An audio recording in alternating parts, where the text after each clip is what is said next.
Ya se susurran de urgencia en Occidente sobre la derrota de la Federación Rusa. Europa golpeó con todas sus fuerzas y lanzó al combate armamento del que Putin ni siquiera sabía. Mega accidente en el centro de Moscú. Nuestros drones han penetrado la retaguardia de Rusia.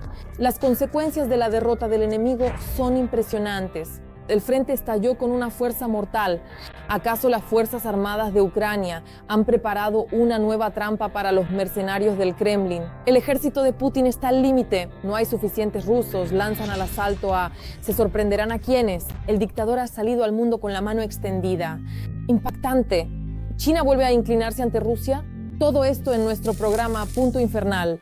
Los drones se han activado de manera amenazante. Europa invierte miles de millones y Estados Unidos planea abrir un nuevo frente. Ataques de largo alcance contra objetivos clave del enemigo. Las posiciones del adversario son inestables. El mapa de seguridad está cambiando. El Kremlin se debilita con cada minuto que pasa. Los puntos vulnerables de la maquinaria militar de Putin han quedado al descubierto de un momento a otro. ¿Será este el comienzo de la etapa final? Revelamos todos los secretos en el siguiente reportaje. Aún más ayuda y apoyo. La Comisión Europea ha acordado con Ucrania la asignación de 2.000 millones de euros para la producción de drones.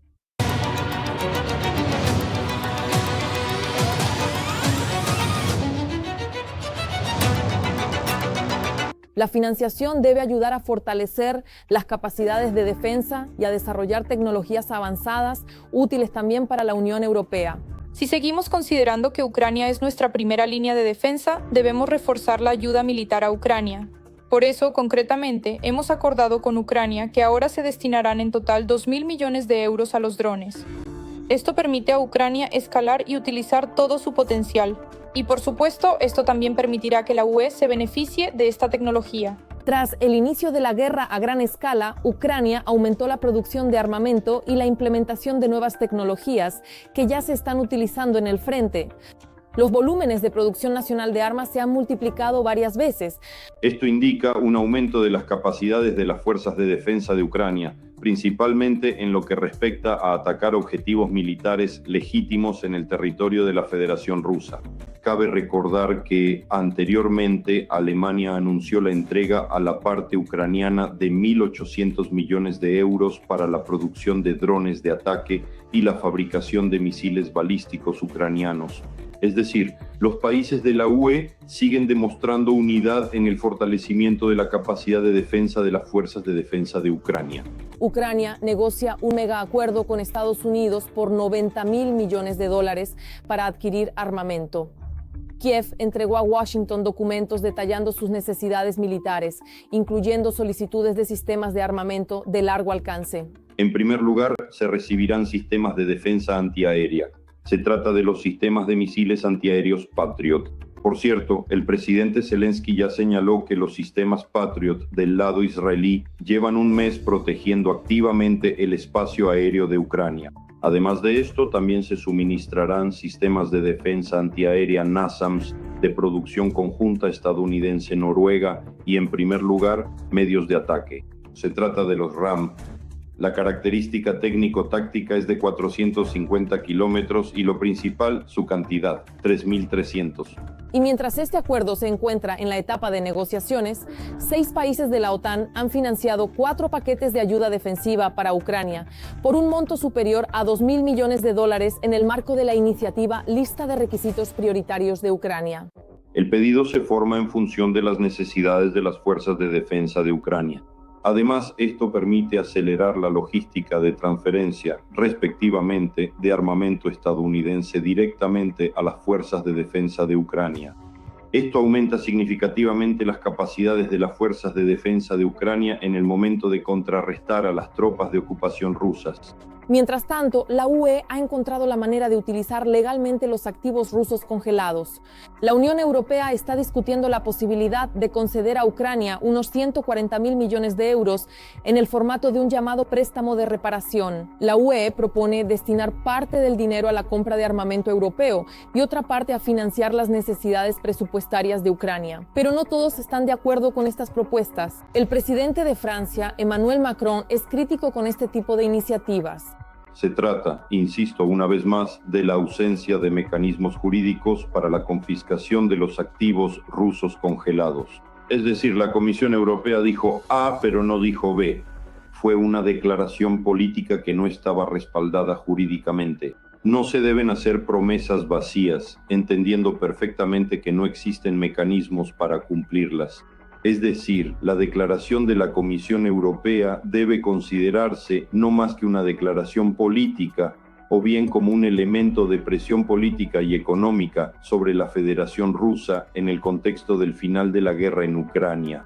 Y la declaración de Macron demuestra que comprende estos procesos. A su vez, el Reino Unido ya ha gastado más de 1.000 millones de libras esterlinas en el suministro de armas y apoyo militar a Ucrania, utilizando fondos obtenidos de los activos rusos congelados. Esto sucedió, un giro de los acontecimientos de 180 grados. Moscú está a un paso del apagón. Los ataques de los drones ucranianos se han vuelto implacables. La oscuridad está cubriendo en este momento las regiones de Belgorod y Briansk, y al parecer esto es solo el comienzo. Nuestra venganza ha resurgido con fuerza. La retaguardia del enemigo ha comenzado a resquebrajarse. Esto no se puede ocultar. Una catástrofe de dimensiones está cubriendo a la Federación Rusa. ¿Acaso ha comenzado la cuenta regresiva? Sobre esto hablaremos en el siguiente reportaje. 8 aeropuertos cerrados, incendios desde Tuapse hasta Nizhny Novgorod, 251 drones sobre 16 regiones de la Federación Rusa. Del 5 al 6 de octubre, Rusia sufrió el ataque de drones ucranianos más masivo de los últimos 6 meses. Se llevó a cabo un ataque contra la central termoeléctrica en Klinsy, región de Briansk. Allí comenzaron los cortes de luz y en Belgorod ocurrió un apagón. Una parte de la ciudad se quedó sin electricidad durante mucho tiempo. Y esto no es la primera vez que ocurre. La ciudad parpadeó. Buenos días, queridos amigos. Como resultado del trabajo nocturno de nuestros electricistas y nuestros servicios de emergencia, hasta el momento hay cortes parciales en 24 localidades, afectando a 3.400 habitantes. En vísperas del invierno y de la temporada de calefacción, Rusia, como de costumbre, ataca la infraestructura energética ucraniana. Y ahora, por primera vez en más de 3 años y medio de guerra, Kiev no solo amenaza con ataques de represalia, sino que también los lleva a cabo. Así lo afirma el propio presidente. Si amenazan con un apagón, por ejemplo, en la capital de Ucrania, en el Kremlin, deben saber que habrá un apagón en la capital de Rusia. Cualquier acción de Rusia dirigida a dañar a Ucrania provocará una respuesta simétrica. Esto también se aplica al sector energético. El presidente lo dijo absolutamente bien. Encontraremos tanto la oportunidad como las armas y llevaremos a cabo estas operaciones. Ellos sin duda entenderán que de esta manera no lograrán ninguna ventaja. Cualquier acción de Rusia tendrá sin duda una respuesta. Andriy Ignatov, jefe del Estado Mayor General de las Fuerzas Armadas de Ucrania. Un apagón en las regiones de Rusia e incluso en Moscú es totalmente posible. Y hay varias razones para ello. Una de ellas es, por supuesto, los ataques de las Fuerzas Armadas de Ucrania al sistema energético, y la otra son las sanciones que ya están en vigor, lo que hace imposible comprar repuestos y equipos, mientras que los existentes se degradan y se vuelven inservibles para el trabajo. La energía en Rusia hoy es un barril de pólvora. El déficit de capacidad alcanza los 25 gigavatios. Esto no es una falla aislada, sino un colapso sistémico. Y esto aún sin que haya habido ataques sistemáticos que Rusia misma está acercando con sus acciones contra nuestro sector energético. En lugar de invertir en sus propias centrales térmicas y de energía, Moscú está perdiendo reservas debido a las sanciones y al envejecimiento del equipo. Andriy Kovalenko, director del Centro de Contrapropaganda. Si Ucrania comienza a atacar sistemáticamente las centrales térmicas y eléctricas en todas las regiones de la Federación Rusa, como ocurrió en la región de Belgorod en la noche del domingo al lunes, será muy difícil restaurar el sector energético ruso. Actualmente, 42 regiones de la Federación Rusa ya están imponiendo restricciones de consumo durante las horas pico. En el centro del país, en Siberia y en el lejano oriente, en todas partes se siente una escasez energética. Y eso es aún sin la pérdida de capacidades. Cuando los rusos destruyen el sector energético ucraniano, nosotros tenemos un seguro. Recibimos kilovatios de la UE, así como repuestos para la restauración. Por su parte, la Federación Rusa no cuenta con esa ayuda. Los trabajadores del sector energético allí solo pueden confiar en sí mismos.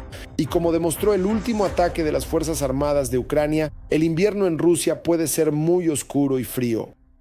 Urgente. En este momento hay intensos combates en el frente. El enemigo lanzó reservas intentando romper la línea de defensa, pero se topó con un contraataque ucraniano. Los mercenarios de Putin avanzaron y quedaron atrapados. Nuestros combatientes los cubrieron desde los flancos con fuego preciso y potente. El enemigo se retira abandonando su equipo. El Kremlin intenta silenciar el fracaso, pero en vano. Las fuerzas ucranianas avanzan. ¿Acaso las Fuerzas Armadas de Ucrania están preparando una nueva trampa para el enemigo? Más sobre esto en el siguiente reportaje.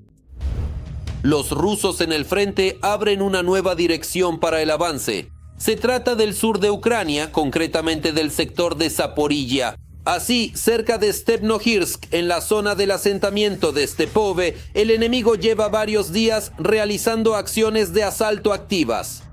Los ocupantes también intentan enviar a sus llamados observadores a las islas del Dnieper, que se encuentran en la zona gris. Lo bueno es que todos los intentos del enemigo de afianzarse y transportar municiones a través del río terminan de la misma manera. Así, la unidad de sistemas no tripulados de la 15ª Brigada de Designación Operativa, Karadag, ha frustrado más de un intento similar. A los pocos que logran cruzar el río, los drones ucranianos ya los esperan en tierra firme. En general, en la zona operativa sur, el enemigo ataca con bombas aéreas guiadas y cohetes no guiados y aumenta constantemente el uso de drones kamikaze. Además, en los últimos días, debido al empeoramiento de las condiciones meteorológicas, el ocupante ha incrementado la cantidad de bombardeos de artillería. Allí mismo, donde los ocupantes pueden llegar con drones, todos los campos y plantaciones están cubiertos de cables de fibra óptica. Así, por ejemplo, se ve hoy la dirección de Pokrovsk. El terreno circundante está completamente cubierto de cables de fibra óptica, cada uno de los cuales está conectado a un letal dron FPV. Pero a pesar de todo, nuestros soldados siguen trabajando y organizan una verdadera cacería contra los ocupantes. Nuestros operadores de drones encuentran al enemigo en todas partes, en edificios, franjas forestales y refugios. Después de eso, dan una calurosa bienvenida a la infantería y al equipo enemigo. A pesar de todos los esfuerzos de los rusos, nuestros soldados logran tener éxito en ciertos sectores del frente. Así, en la región de Donetsk, las Fuerzas Armadas de Ucrania detuvieron el avance de los ocupantes en una de las direcciones, estabilizaron la situación y están destruyendo los restos de los saboteadores.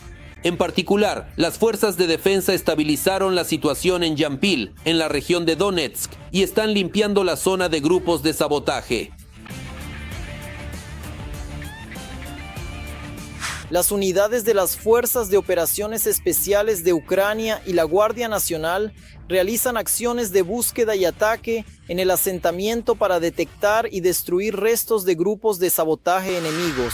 Además, Syrskyi compartió detalles sobre la ofensiva ucraniana cerca de Dobropilia. Allí, las Fuerzas Armadas de Ucrania lograron atacar con precisión varios lugares de concentración enemiga y destruir parcialmente la cadena logística de los invasores. En algunas zonas específicas, los pilotos de drones ucranianos están creando auténticas carreteras de la muerte para el enemigo. Por ejemplo, aquí nuestros drones alcanzaron 2 furgonetas rusas, 6 camiones y al menos 2 vehículos blindados de combate.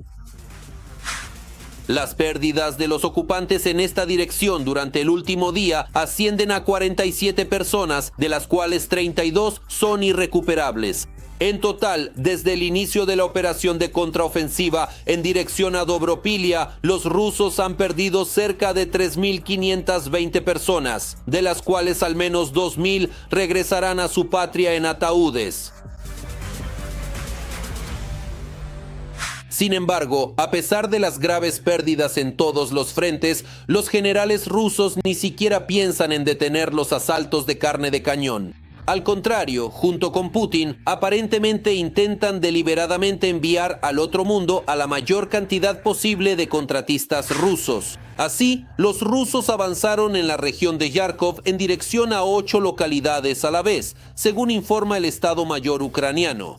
Según los militares, en el último día las fuerzas ucranianas repelieron 12 ataques en la dirección sur de Slobodanshchina. Y estas imágenes ya son de la zona del asentamiento de Kotlyarivka. Como podemos ver, el helicóptero ruso no logró esquivar el dron FPV ucraniano. Y aunque el incidente ocurrió el día anterior, los medios rusos publicaron el video del derribo del pájaro enemigo solo ahora.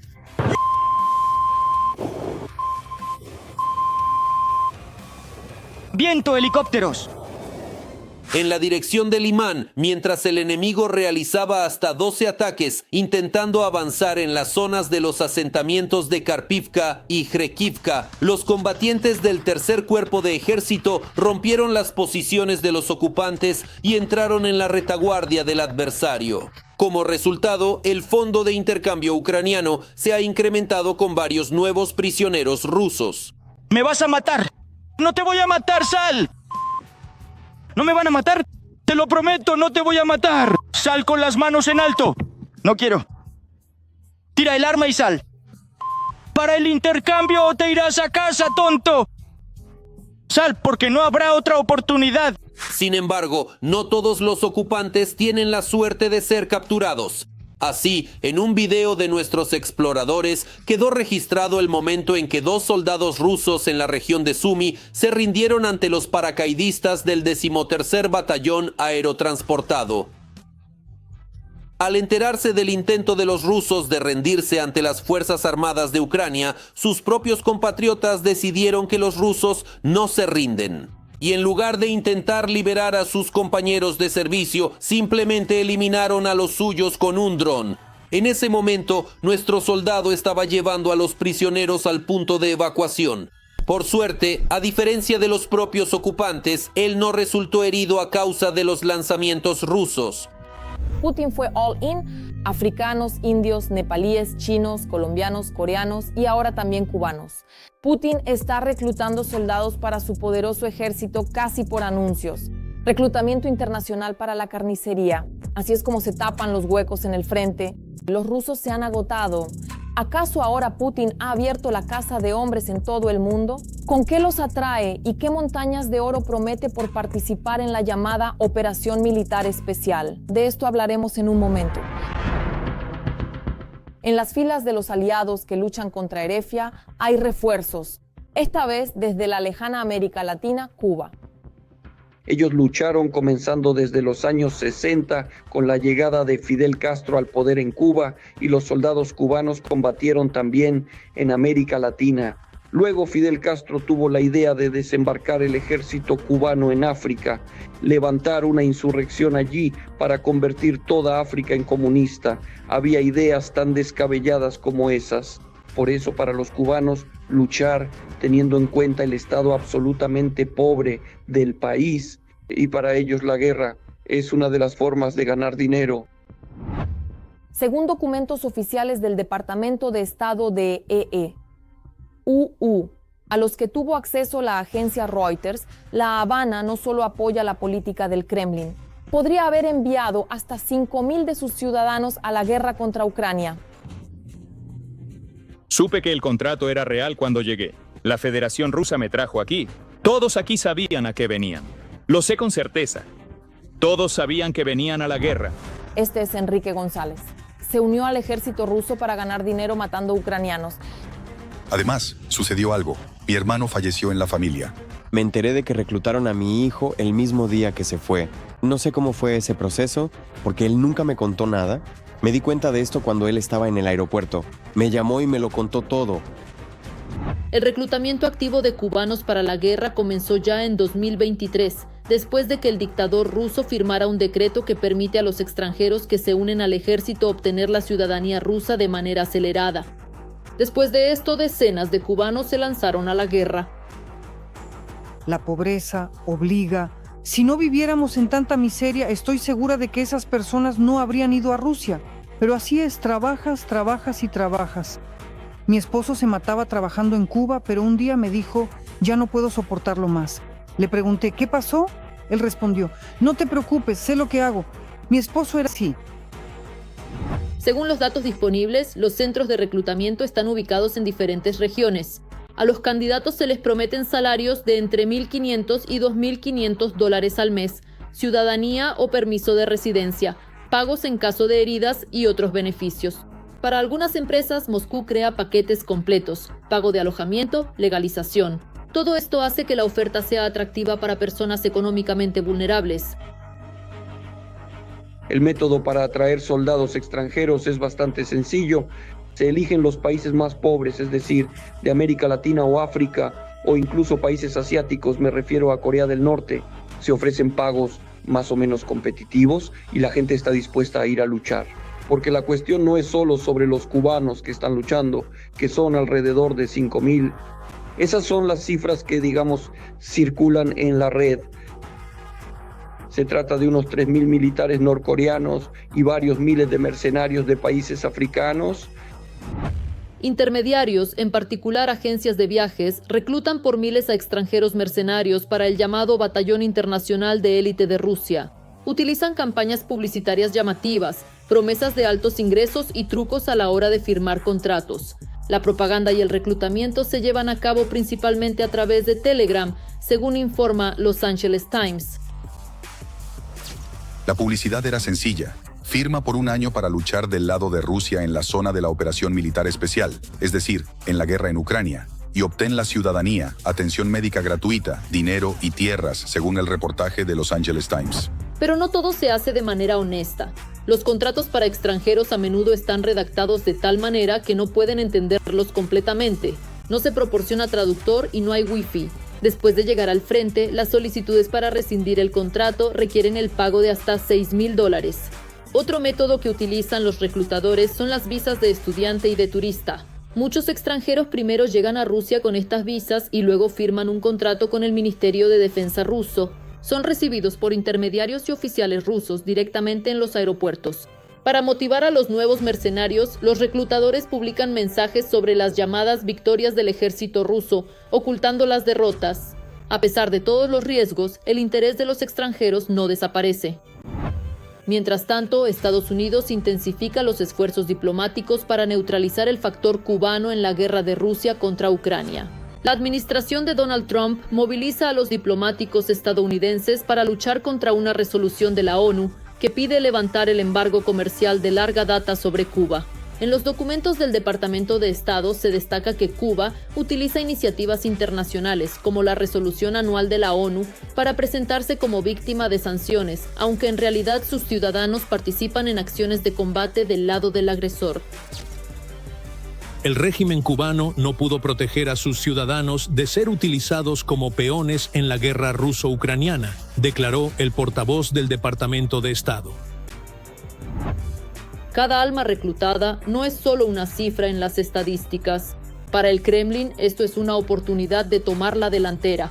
Moscú amplía sistemáticamente el grupo de extranjeros dispuestos a luchar por sus intereses. Para el país terrorista, estas personas son simplemente mano de obra barata y carne de cañón. Para los mercenarios es una oportunidad de ganar dinero fácil. El gigante asiático vuelve a rendir pleitesía a Putin. Todas las máscaras han caído. China proporciona a las Fuerzas Armadas rusas sus datos satelitales. El dictador sonríe astutamente y presiona el botón de la muerte. ¿Qué ha sucedido? El aliado del dictador ha ido all-in y al parecer las apuestas se han disparado hasta el cielo. ¿Qué significa este gesto tan decidido? De esto hablaremos en un momento. China sigue fingiendo que mantiene la neutralidad en la guerra de Rusia contra Ucrania, pero en realidad espía desde el espacio y transmite información al Kremlin. Con China se han formado unas relaciones únicas. Es cierto. Durante el ataque nocturno ruso contra Ucrania el 5 de octubre, se observó precisamente actividad china sobre las regiones occidentales.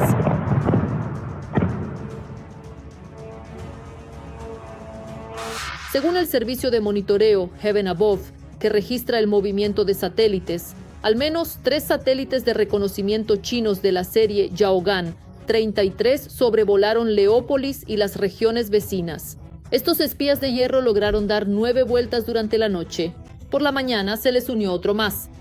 Su misión era realizar 7 pasadas más durante el día. China ha logrado construir una agrupación orbital de satélites de reconocimiento bastante grande y en principio utiliza esta información y la proporciona a Rusia. Las órbitas de los satélites pasaban a baja altitud, lo que permitía obtener imágenes claras y detalladas. Los analistas no descartan que tal coincidencia en el tiempo y las rutas no sea en absoluto casual.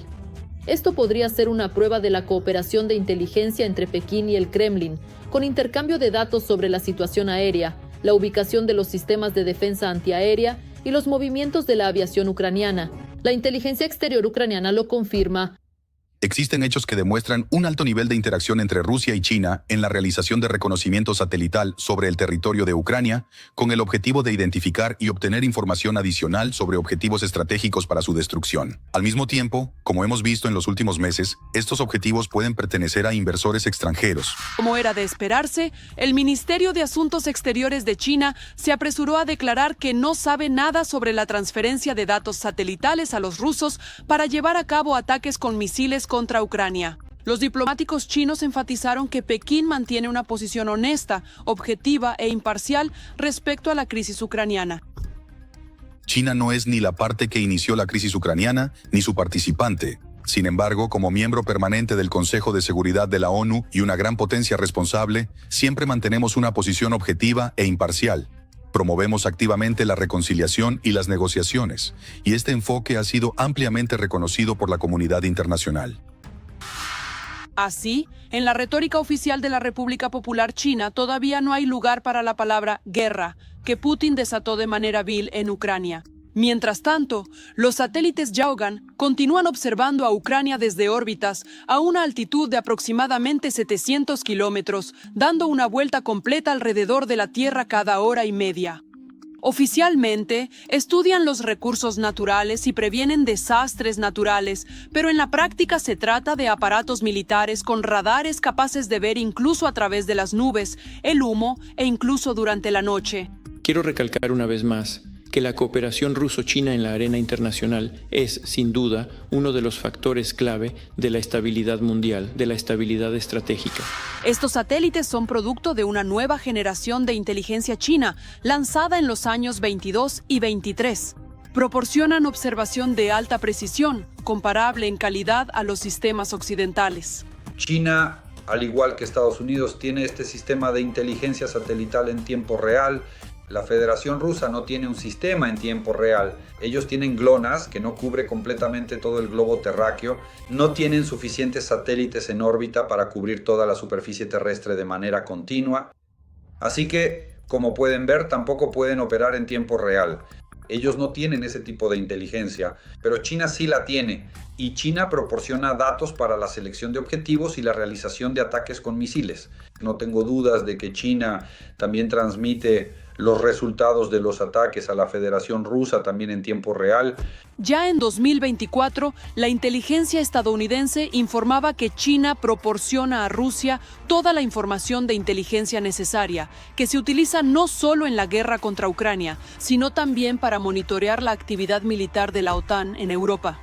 Además, en el año 22, una empresa vinculada al grupo Wagner adquirió 2 satélites chinos para la recopilación de datos de inteligencia, firmando un contrato por más de $30 millones. Desde la primavera de 2024, Pekín ha intensificado su apoyo militar a Moscú. No se trata solo de datos de inteligencia, sino también del suministro de óptica para equipos militares, combustible para misiles y maquinaria para la producción de tanques. La cuota de Rusia es la 4ª en el comercio total de China. Esto es importante para todos. China también suministra a Rusia productos químicos especiales, pólvora y equipos para 20 fábricas militares rusas. En los Shahed, que Rusia utiliza para bombardear ciudades ucranianas, en 2025 se han encontrado nuevas antenas protegidas con inscripciones en chino. mientras Pekín, encabezado por Xi Jinping, niega una estrecha amistad con el dictador Putin. En 2025, hasta el 80% de la electrónica crítica para los drones rusos es de origen chino.